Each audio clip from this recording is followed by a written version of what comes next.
They say there are three things that do not exist: the ghoul, the phoenix, and the loyal friend. The desert wind still carries this whisper, like an ancient spell spoken through sand and silence. The ghoul, they say, wears the face of your fear.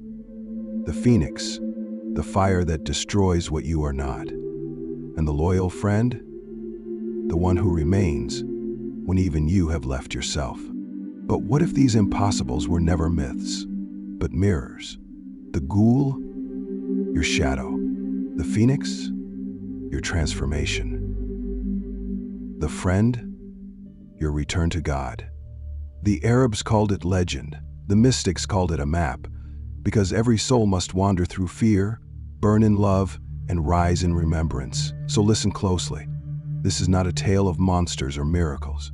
It is the story of you, the traveler in the desert of being, haunted by shadows, called by flame, and followed by a friend who never stopped waiting. They say the ghoul waits at the edge of every road, where the light ends and the sand begins.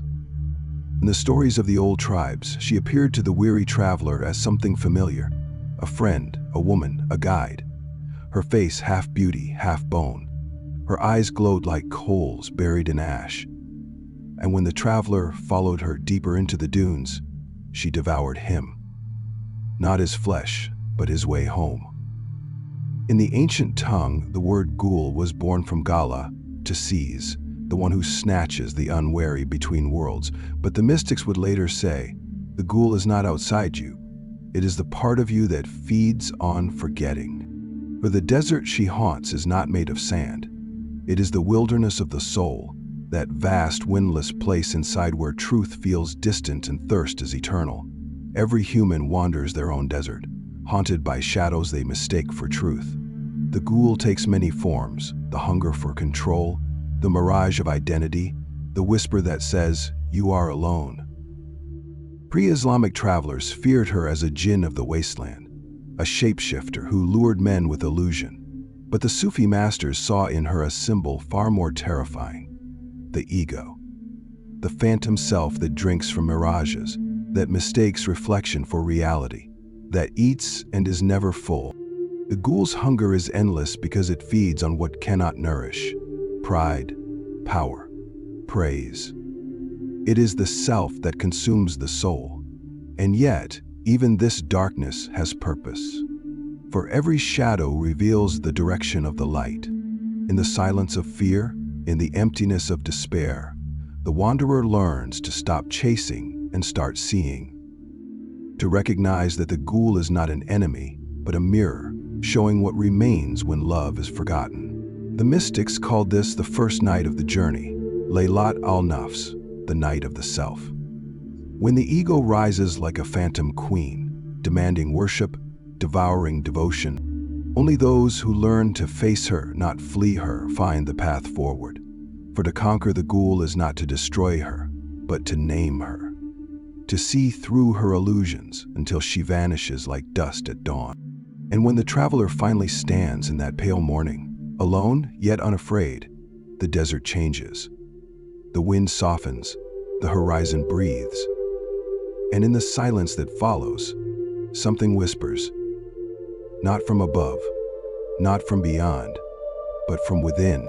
You were never lost, you were dreaming. Because every ghoul, when met with the light of awareness, becomes what she always was: a shadow of the beloved, reminding the soul that even its fear belongs to God. Where the ghoul devours to forget, the phoenix burns to remember. If the desert was the soul's night, then the phoenix is its dawn, a flame that rises from its own ashes, radiant, sorrowful, and eternal. The ancients called her Anka, the bird beyond reach, whose nest is made of light and whose death is her own prayer. She is not born of the world, yet she returns to it, again and again, to remind creation that nothing truly dies. In Sufi cosmology, fire is not destruction. It is tahara, purification, the burning that reveals the gold. The phoenix embodies faina, the annihilation of the self in divine love, the sacred surrender through which the soul is remade. She is the heart that consents to be broken, not once, but endlessly, until nothing remains but light. There comes a moment on every path where the seeker, weary from wandering, must face a truth more terrible than the ghoul's shadow. That what must die is not the illusion outside, but the one within. The phoenix is that moment. The holy fire that consumes every false identity, every borrowed name, every eye that stands between you and the real. When the Sufis spoke of Fana, they spoke of this: to be burned until only the beloved remains. It is said that when the phoenix ignites, her cry shakes both worlds. It is not a scream of pain, but of awakening. The sound of veils tearing, of the soul remembering itself as flame. For in truth, what dies in the fire is not life, but separation. The ashes that remain are sacred, the dust of the ego transmuted into the soil of rebirth. And in that stillness, after the burning, something extraordinary happens. A pulse, a shimmer, a feather stirring in the silence. The phoenix rises, not as what she was, but as what she always is. Her wings are made of remembrance. Her eyes reflect the eternal morning. The mystics knew this mystery. The fire that destroys is the same fire that reveals. They said, the lover's heart is a furnace. In it God fashions his mirrors. Every loss, every grief, every surrender is not the end, but the fire that purifies the soul's reflection. Because in burning away all that is false, you become transparent to the real. The phoenix is the soul's catharsis, the luminous agony that births a new vision. She is what comes after the desert, after the silence, after the ghoul's hunger has been seen and forgiven. Now the traveler no longer runs from the fire, they become it. And when the ashes settle, the desert is no longer barren. From its heart, a single flame dances, steady, golden, alive. The fire that once consumed now illuminates, and in its glow the mystic whispers, I did not burn to end, I burned to begin. For the secret of the phoenix is the secret of the soul. Only what dies for love will ever truly live. They say there are three impossibles: the ghoul that devours, the phoenix that renews, and the loyal friend, the one who remains when even you abandon yourself. And yet, of all three, this last is the rarest. Because to find a truly loyal friend is to glimpse the face of God behind a human gaze. The ghoul tests your courage, the phoenix tests your faith, but the loyal friend tests your heart. For this friend does not come to comfort you, they come to remind you of the truth you keep forgetting. When the world grows silent and your own soul turns away, they remain, unmoved, unafraid. They do not follow your illusions, nor abandon you in your despair. Their presence is the stillness at the center of your storm, the eye that never blinks, even when you burn. In Sufi cosmology, such a friend is not merely human. They are al-Sadiq al-Azali, the eternal companion, the mirror in which the divine beholds itself. They are love wearing a face, the beloved's secret emissary sent to awaken remembrance. For when you gaze into their eyes, something ancient stirs. You feel seen, not as the person you pretend to be, but as the soul you have always been. Rumi said, your friend is your mirror. When you are clear, they are clear. When you are dark, they remind you of the sun. The loyal friend reflects not your ego, but your essence. Their loyalty is not to your comfort, but to your awakening. They will break your heart gently if it means returning you to the truth. They will walk with you through every illusion until you no longer need them, until you become what they always saw in you. The mystics called this companionship Sobat, the sacred intimacy of the path, where hearts speak in silence and presence becomes prayer. For the true friend is not found in conversation, but in communion. It is said that when two hearts meet in God, a third is born, a light that walks beside them unseen. That light is the bond that cannot break, the thread that endures even beyond death. The loyal friend is the human echo of divine fidelity. Al-Wadud, the ever-loving, the one who never withdraws. To be loyal in this sense is to love without ownership, to give without condition, to remain when there is no reason to remain.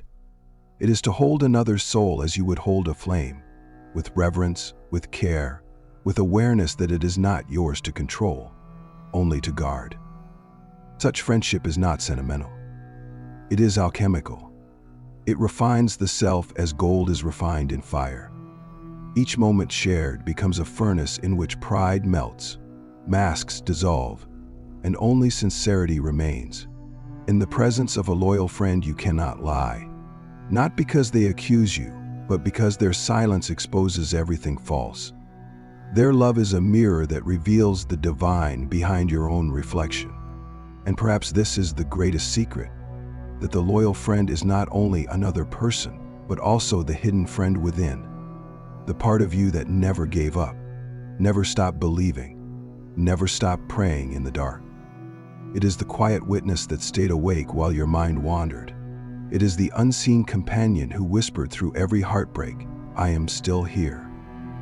To remember this friend is to remember God. For loyalty is the soul's original language, the covenant made before time. When the Creator asked, "Am I not your Lord?" and the souls replied, "Yes." We bear witness. Every act of faith, every moment of compassion, every tear shed for truth is a remembering of that first vow. So when the world forgets you and your reflection seems lost in shadow, recall this: you are never truly alone. The loyal friend never left, for they live not beside you but through you. As the pulse behind your breath, as the mercy in your seeing. And in the end, when all the masks fall and the desert winds still, it will be this friend who meets you. Not with judgment, but with recognition. Not with words, but with light. Because the loyal friend is the final miracle. Not the one who walks into your life, but the one who walks with you through eternity. The friend is not outside you, said Ibn Arabi. He is the one through whom you love. And that is the greatest secret of all, that the divine was never distant. It was always beside you, whispering through the eyes of a loyal friend, "Remain, remember, return." They said there are three impossibles: the ghoul, the phoenix, and the loyal friend. But what if these were never creatures of the outer world? What if they were mirrors, each reflecting a face of the soul? The ghoul is the shadow that feeds on illusion, the part of us that hungers for what cannot satisfy. It lives in every fear we refuse to face, in every desire that promises light yet leads us deeper into night. It shapeshifts through our ambitions, our distractions, our endless search for validation. It devours not flesh, but meaning. It whispers, "You are what you possess." And in that moment we forget that the treasure we seek is not in the world, but in the witness behind it. The phoenix, however, arrives when the ghoul's feast is done, when the soul, exhausted by its own hunger, cries out for something real.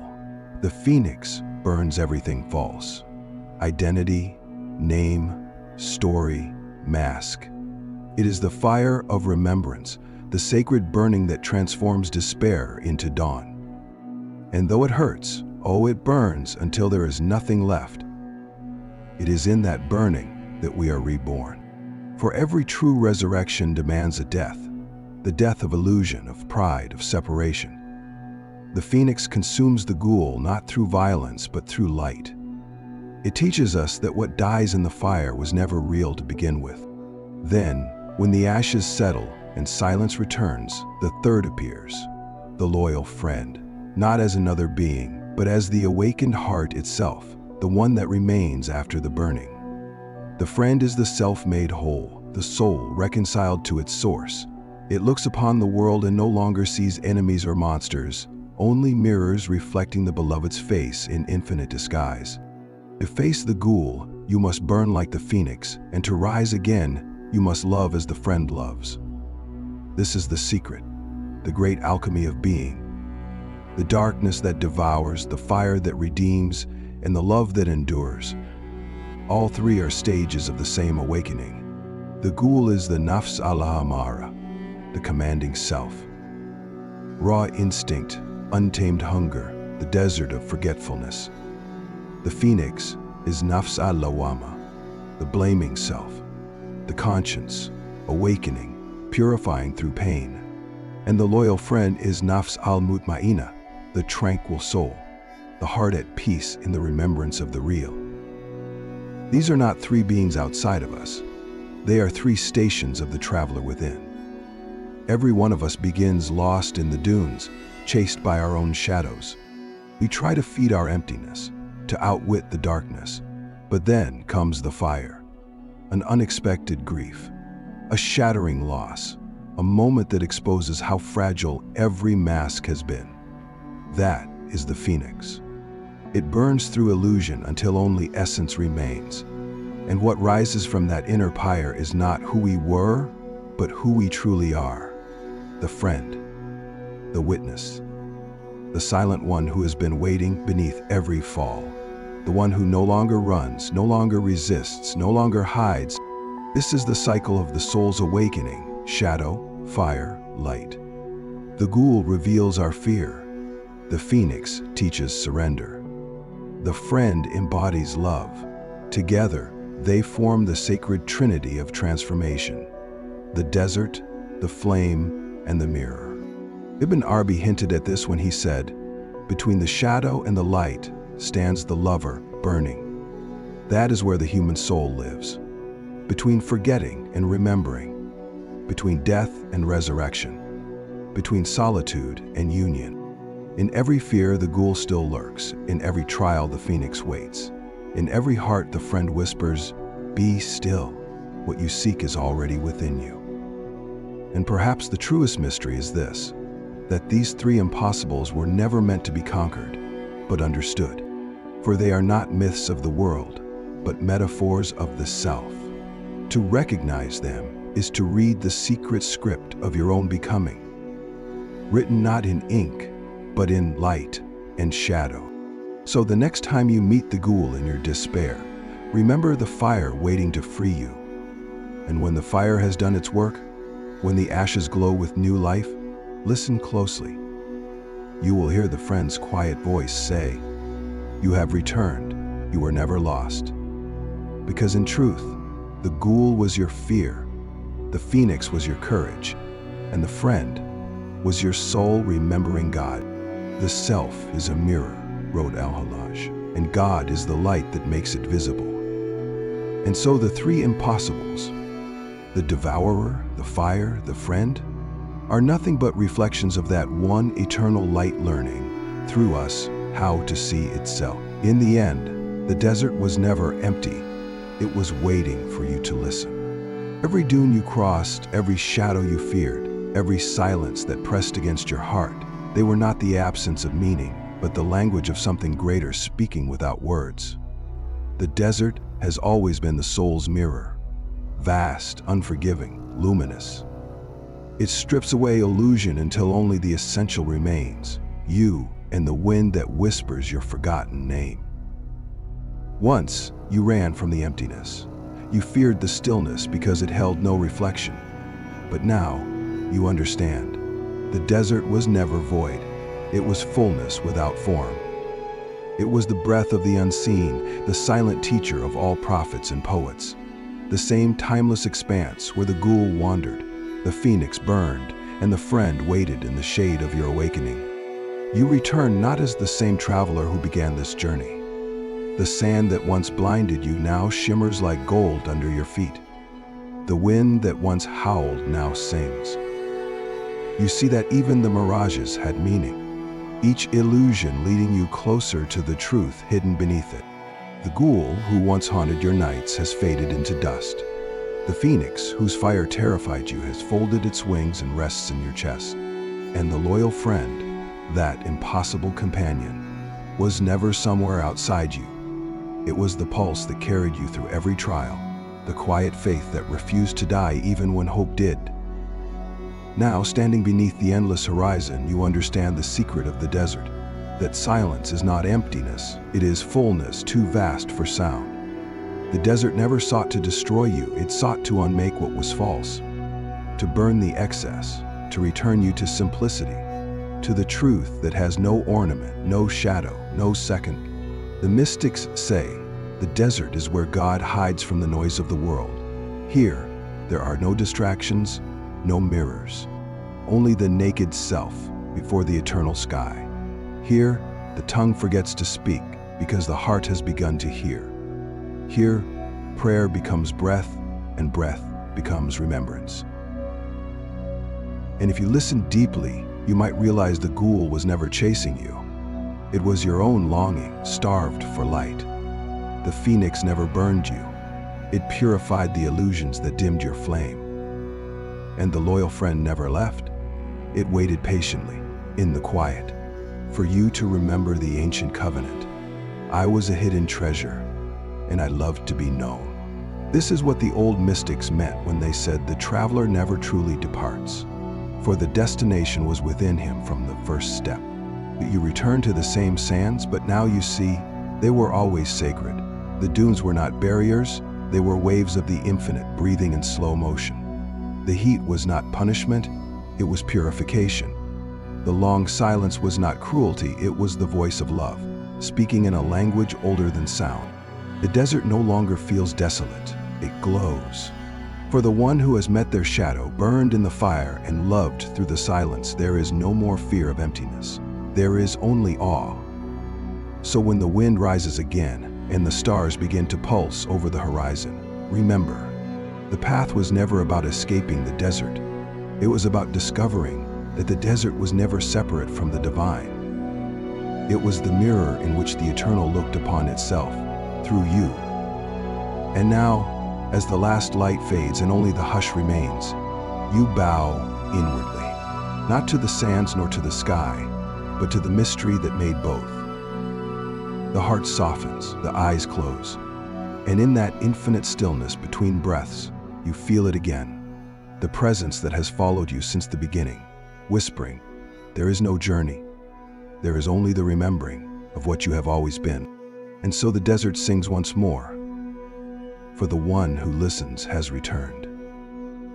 Like, share, and subscribe to this channel, where myth becomes mirror and story becomes transformation.